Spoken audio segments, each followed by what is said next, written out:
and singing in Sankirtan. And generally there are 3 artiks, important artiks in the day, at sunrise, noon, and sunset. So at these times especially, the devotees will gather in the temple and they'll offer arti. And it's a very beautiful ceremony of greeting the Lord. And they're actually part of Krishna's eternal pastimes. This is an advanced subject that we'll discuss with our closer students. 23. One must hear about the Lord and his pastimes from Śrīmad-Bhāgavatam, Bhagavad-gītā, and similar books. So, of course, everybody's hearing. That's what you're doing right now. 24. One must pray to the deity for his mercy. Yes. So, the deity being the central aspect of community life for the devotees, one should go before him, offer obeisances, and pray. 25. One should remember the deity. And 26. One should meditate upon the deity. 27. One should render some voluntary service. The deity is actually Krishna. So, as we develop a transcendental service relationship with the deity, we start to remember our original transcendental identity. You see, this is actually the process of self-realization, and it goes on around the temple deity. So the temple deity is not just a symbol. The temple deity is the very means of recalling our original identity. And worship of the deity is very important. 28. One should think of the Lord as one's friend. 29. One should offer everything to the Lord. 30. Especially, one should offer a favorite article, such as food or a garment, to the Lord. But take your favorite garment or your favorite food and offer it directly to the deity, and then don't take the remnants. Make a sacrifice. And this is very good. Krishna likes that. 31. One should take all kinds of risks and perform all endeavors for Krishna's benefit. So, I can't help but think of our adventures here in Chile and other places, going way back into the end of the dirt road and finding the funkiest village, to establish a temple, where the air is pure and the water is drinkable right out of the streams, and where the devotees are actually accepted and understood by the local people who welcome them. And this is our dream, and our inspiration has been to find these places and to build up our community in them. And so far, we've been guided to a very good result. So we should be bold. We shouldn't be chicken, We should be willing to take risks. Krishna likes the devotees who take risks for his sake, for his purposes. And he likes to see that. Because actually, in this life, there are no dangers.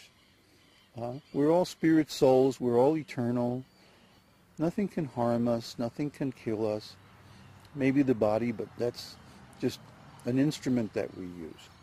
So we find actually that if we take risks in Krishna's service, Krishna rewards us far more than any of the risks that we run.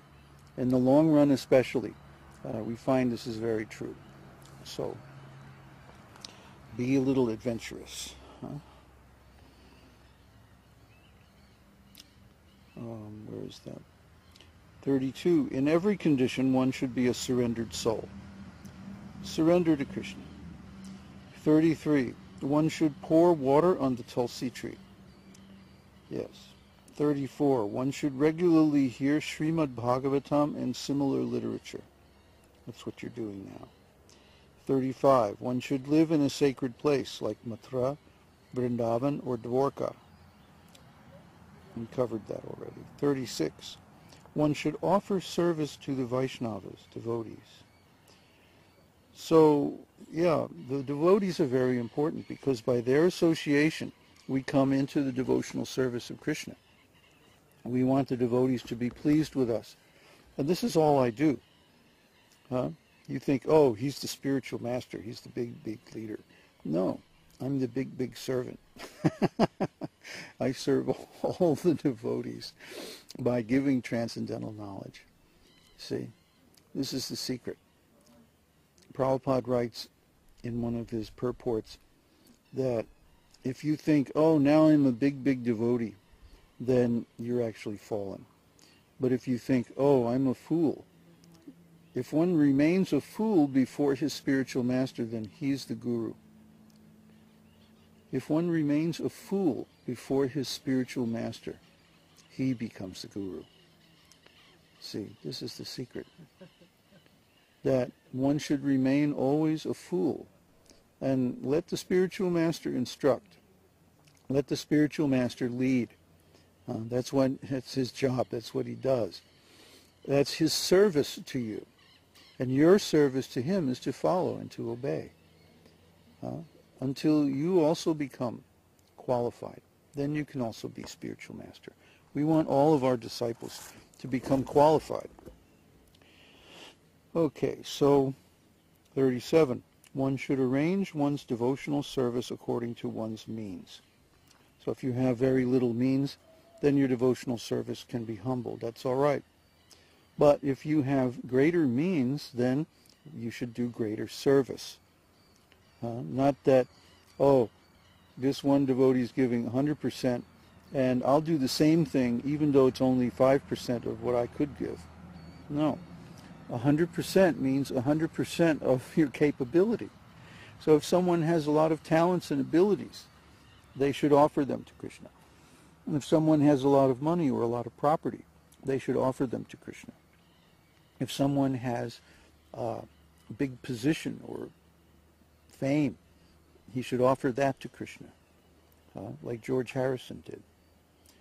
So in this way, according to one's means, one should do devotional service, whether they're rich or poor or famous or unknown or whatever. They should engage all of that in Krishna's service. 38. In the month of Kartika, October and November, one should make arrangements for special services. And we'll cover that during Kartika. During Janmashtami, the time of Krishna's appearance in this day, one should observe a special service. Well, we do every Janmashtami. 40. One should do whatever is done with great care and devotion for the deity. That's our attitude. The deity is real. The deity is Krishna. Hey! Shh! Quiet, I'm trying to read. You're laughing at me. 41. One should relish the pleasure of Bhagavatam reading among devotees and not among outsiders. Sometimes people, professional reciters, will recite the Bhagavatam. And this is called Bhagavatam Saptaha, where they recite the Bhagavatam in 7 days, as it was originally recited by Shukadeva Goswami. But they charge money, and therefore they're simply professional men. And Srila Prabhupada says that we should not associate with people like that. In fact, one of the offenses that we read just a little bit ago was to accept money for reciting the scriptures. And this is not recommended, either to do it or to hear it. 42. One should associate with devotees who are considered more advanced. Well, this is a general rule. If you can find devotees who are more advanced than you are, then you should go to them and associate with them as closely as possible. Serve them. A servant is always welcome. Someone who comes and they really want to help out will always be accepted. 43. One should chant the holy name of the Lord as much as possible. That means 24 hours a day, or as close to that as you can get. And 44. one should live in the jurisdiction of Mathura. Mathura, district of Mathura, is the county around Vrindavan, and if possible, one should live there. But if that's not possible, then one should live in a temple or other devotional community. Now, the total regulative principles come to an aggregate of 64 items. As we have mentioned, the first are the primary 10 regulative principles. Then come the secondary 10 regulative principles, and added to these are 44 other activities.